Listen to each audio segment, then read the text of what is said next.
لم تنتقل إليه عدوى الحكم من محيطه الإقليمي ليلتزم منذ الاستقلال بالوقوف على مسافة وسطى بين دوره المنصوص عليه في الدستور،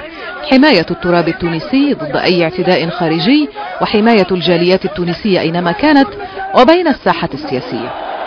وبينما منح النظام السياسي الدور الأكبر لمؤسسة أمنية ساهمت في تشكيل ملامح الظرف الاجتماعي والسياسي في تونس، منحت الحياة المدنية للمؤسسة العسكرية وقوام عناصرها 35 ألف جندي مساحة معتبرة لدور لا يقل فعالية وإن اختلفت الأهداف بين المؤسستين.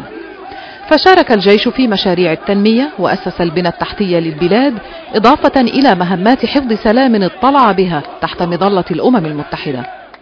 بهذه الصورة حظي العسكر في تونس بثقة شعبية لم تمنح للساسة في ظل ظروف معيشية وسياسية متردية،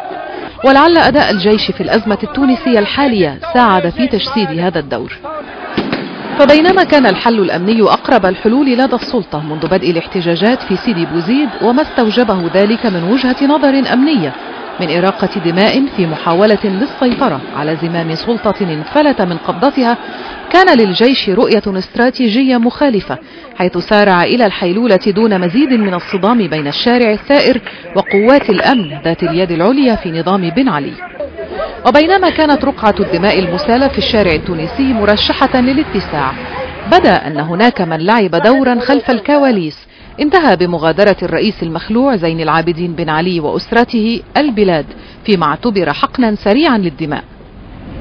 والآن يتخذ الجيش التونسي مواقعه في شوارع المدن وضواحيها لحماية انتفاضة شعبية غير موجهة من الخروج عن مسارها بأعمال سلب ونهب وتخريب لم يتضح بعد من يقف وراءها، وإن اتفقت الآراء في الداخل التونسي على هوية من